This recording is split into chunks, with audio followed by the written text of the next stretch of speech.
Bueno, muy bien, también en la mañana de hoy hubo un tuit de la ex presidenta de la Nación, Cristina Kirchner, debido a la decisión de la Corte Suprema de Justicia de la Nación, concretamente, de sobreseer a un cura. Estamos hablando del cura Hilarrás, un cura pedófilo, concretamente. Dice Cristina, ayer, por unanimidad, la Corte Suprema de Rosati, Lorenzetti y Rosenkrantz anuló la condena del cura Hilarrás de 25 años de prisión y lo sobreseyó.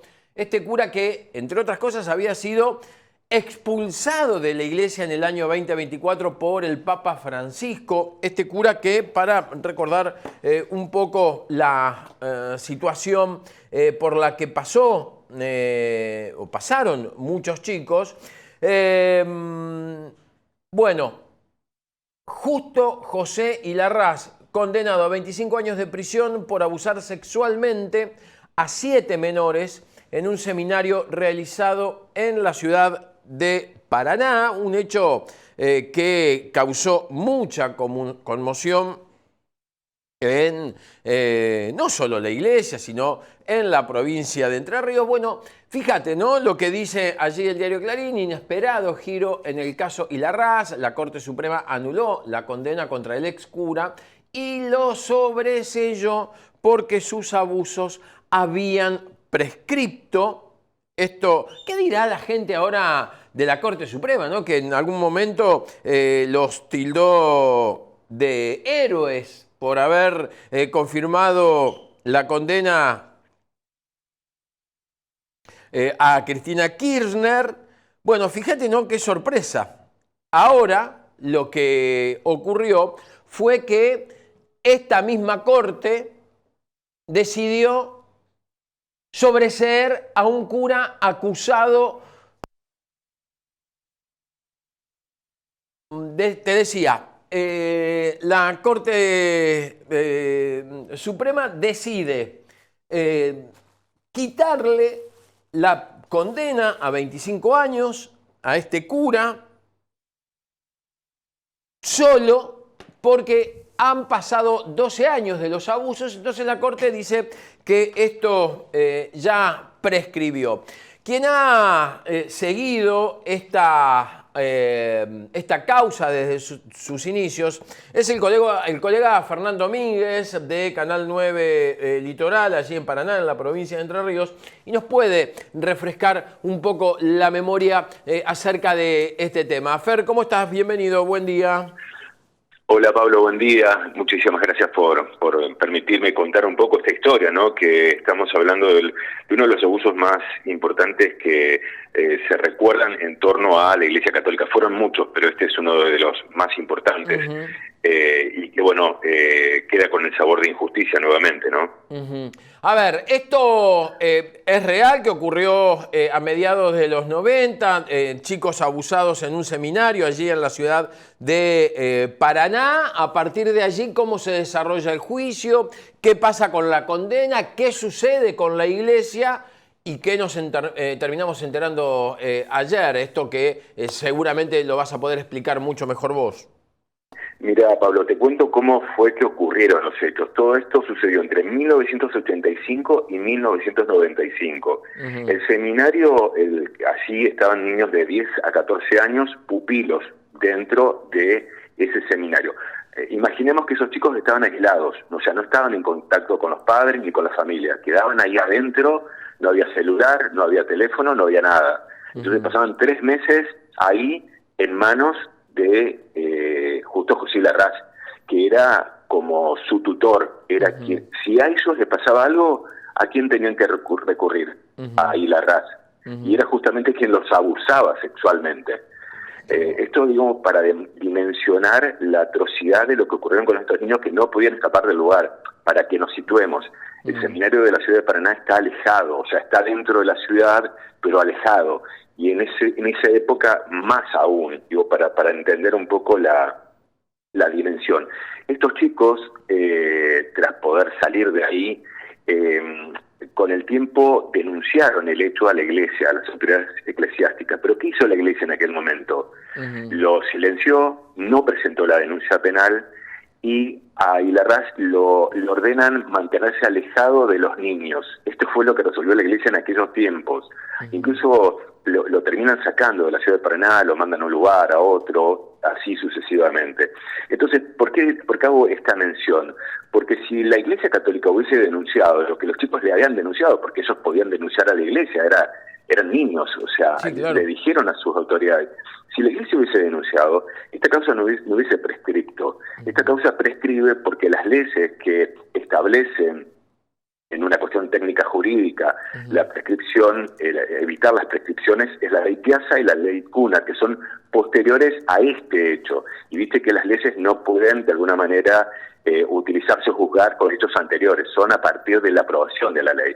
Entonces, este es el tecnicismo, básicamente, que entiende la Corte Suprema de Justicia de la Nación, por el cual prescribe. Porque, ¿cuál fue la estrategia de la querella en representación de las víctimas? Bueno, hablar de delitos de lesa humanidad. Son delitos de un sujeto para con niños, y entendían que era un delito contra los derechos humanos, un delito de lesa humanidad. Y la Corte dice, bueno, acá nosotros lo que observamos es que no configura el delito de lesa humanidad, y a partir de ahí es que se da la prescripción de la causa. Claro, se da también que el año pasado el Papa Francisco había decidido echarlo, no apartarlo, sí, echarlo de la Iglesia Católica por estos hechos terribles de abuso, de violación más que de abuso, ¿no? Sí.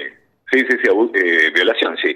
Básicamente lo que hizo el Papa Francisco, y esto fue comunicado a través de el arzobispado de Tucumán, porque Ilarraz había estado ahí la última etapa antes de llegar a juicio y ser condenado.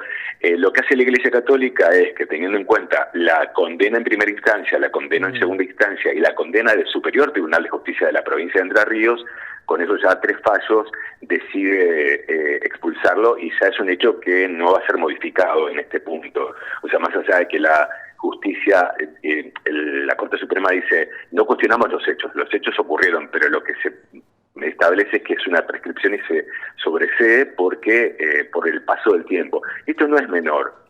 Digo por qué. Porque las víctimas se han expresado en estas últimas horas, y dicen que están tranquilas porque por lo menos se pudo comprobar que los hechos ocurrieron y que son hechos concretos, más allá de la prescripción, que obviamente deja un sabor amargo y que seguramente también se irán a instancias internacionales para rever todo esto, aunque las instancias internacionales no son una cuarta instancia revisora. Esto va a quedar firme, y ya a partir de hoy puede quedar libre, o ni bien sea notificada la justicia entrerriana, claro, puede quedar libre. Libre, perdón, nunca estuvo en cárcel. Eso te quería preguntar. ¿Estuvo alguna vez detenido? ¿Estuvo tras las rejas alguna vez este cura? Nunca. Estuvo todo el tiempo en una zona céntrica de acá de la ciudad de Paraná, una zona bastante buena, por decírtelo de alguna manera, en un departamento que pertenece al hermano, que en realidad figura el hermano. Muchos creen que en realidad todos los bienes pertenecen a él, pero estarían a nombre de su hermano. Esto lo digo de manera potencial. Y ha estado con una tobillera en un lugar bastante bueno de la ciudad de Paraná. Siempre estuvo sin ser llevado a la cárcel, a diferencia de otro sacerdote como Escobar Gaviria, que sí está en la cárcel de Victoria, que es otro de los curas también de aquí de Entre Ríos, que fue denunciado y también condenado por abusos sexuales dentro de la iglesia. Qué bárbaro, qué impactante, ¿no? Porque aparte, digo, con esta condena de 25 años, si seguía libre, digo, más allá de que ahora la Corte dijo, no, ya prescribió, no va a ir... está limpio el cura Ilarraz. Digo, está limpio ante la sociedad, y por decisión de la Corte Suprema de Justicia, el tipo está limpio, ¿no? Una cosa impactante. Sí. Yo te diría que es muy poco entendible por parte de la Corte, porque para algunas cosas es técnicamente ajustada a derecho y para otras no. Esto me llama mucho la atención, porque hemos conocido el fallo en torno a la condena de la expresidenta, que se sabe que no está ajustado a derecho. Ahí sí no se ajusta a derecho, pero estas cosas sí se ajusta a derecho. Incluso, bueno, hay otras condenas que a sacerdotes que no se tuvo en cuenta la prescripción por tratarse de niños. Es muy extraño, la verdad es que me parece que la justicia sigue dejando mucho que desear en una sociedad que requiere de una justicia transparente y efectiva, y esto por lo menos deja una sensación que estamos muy lejos de lograr todo esto. Lo que sí te quiero contar que dos de las víctimas, como es Fabian Jung o Hernán Raut, han hablado en estas últimas horas, sostienen que, bueno, que por lo menos pudieron confirmar de que los abusos existieron, no había dudas de eso, obviamente, y más allá de la resolución de la Corte Suprema de Justicia de la Nación, entienden que, bueno, ellos quieren destacar que la resolución de la Corte, y esto es así, no cuestiona lo ocurrido, solo habla de la prescripción y sobreseimiento por el paso del tiempo, pero los hechos sí sucedieron, están documentados y, bueno, me imagino que este sujeto no va a poder caminar tranquilo por Paraná, seguramente se irá de Paraná y vas a saber cuál será su destino fuera de la iglesia y en los próximos años. ¿Él es nacido? ¿Se sabe de dónde es? ¿De qué provincia? ¿De qué ciudad? No, es de acá, de Paraná. Es de Paraná. Ah, bien. Sí. Qué bárbaro. No, estaba leyendo parte de la causa, Fer, donde cuenta que el ex sacerdote Justo José Hilaraz fue denunciado, como bien decías vos, en el año 2012 por hechos cometidos en perjuicio de varios seminaristas mayores de 12 y hasta 15 años de edad durante, bueno, como también decías, el 88 y el 92, y los denunciantes relataron que las denuncias se hicieron cuando estos seminaristas tenían ya 33 y 37 años, ¿no? Digamos, bastante no, grande. o sea, la denuncia penal se hizo en ese momento, claro. A los 33 había... Pero la denuncia de los hechos ante las autoridades eclesiásticas se hicieron mucho antes. De hecho, hubo una reunión de la cúpula de la iglesia donde salió el tema porque había sacerdotes que denunciaban, che, esto está pasando, en una reunión muy importante de la iglesia, en un retiro claro. que hubo por parte de sacerdotes y de las autoridades eclesiásticas de acá de la Arquidiócesis de Paraná, y el mismo, el que dirigía ese retiro, que después posteriormente ha sido arzobispo hasta ahora, dentro de poco ya es reemplazado, Puigari, fue una de las personas que acalló y trató de que esto no saliese a la luz.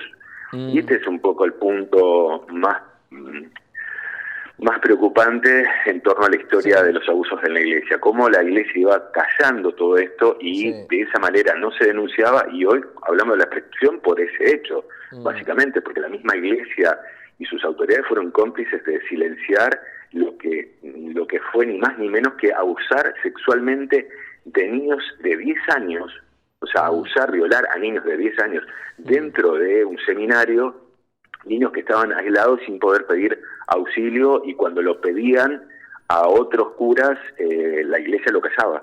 Claro. Esto es, o sea, no hay más relato que este, ¿no? Sí.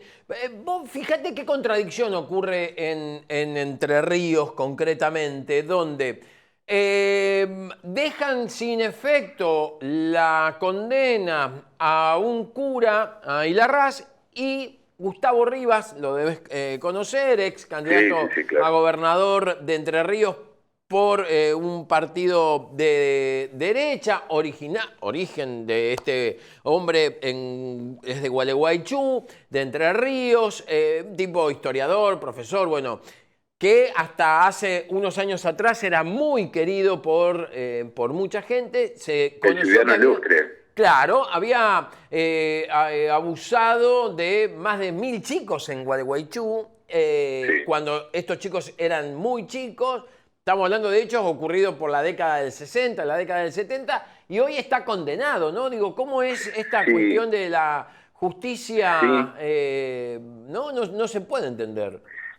Sí, lo que pasa, Pablo, es que probablemente, y esto es lo más grave de todo, es que la resolución de la Corte Suprema de Justicia sobre el caso Hilarraz deje precedentes para el resto de las condenas, porque cuando estamos hablando del ciudadano ilustre, que vos mencionás de Gualeguaychú, tiene condena en Entre Ríos, pero está a revisión de la Corte Suprema de Justicia de la Nación. De la Nación, claro. Entonces, este es el punto que va a dejar un precedente, este tipo de decisiones, en muchos casos, no solamente en Entre Ríos, en todo el país, de gente que ha sido condenado por la justicia en primera, segunda instancia en cada una de las provincias, incluso por los superiores tribunales de cada una de las provincias, y ahora la Corte deja un precedente que preocupa, porque estamos hablando de abuso sexual a las infancias, a niños, niñas y adolescentes, y no solamente dentro de la Iglesia, puede ser para cualquier causa. Esto es gravísimo, sin duda. Tal cual. Fer, vamos a volver a hablar porque esto va a traer mucha tela seguramente para cortar, así que gracias por este ratito, fue medio una producción de momento, pero era muy necesario contarlo. Te mando un abrazo, amigo querido, gracias. Otro abrazo grande, muchas gracias, hasta luego. Fernando Míguez es periodista de Canal 9 Litoral, allí en la provincia de Entre Ríos, en Paraná, y nos ampliaba un poco acerca de esta decisión de la Corte Suprema que tiene que ver con la anulación por prescripción de uno de los casos emblemáticos, terribles de la Iglesia Católica, un cura que abusó, que violó a seminaristas menores de edad y con el paso y por el paso del tiempo y de no tener los instrumentos concretos, un tipo que acusado de violador de menores, fue condenado a 25 años de prisión, nunca estuvo preso y hoy la Corte Suprema de Justicia de la Nación decidió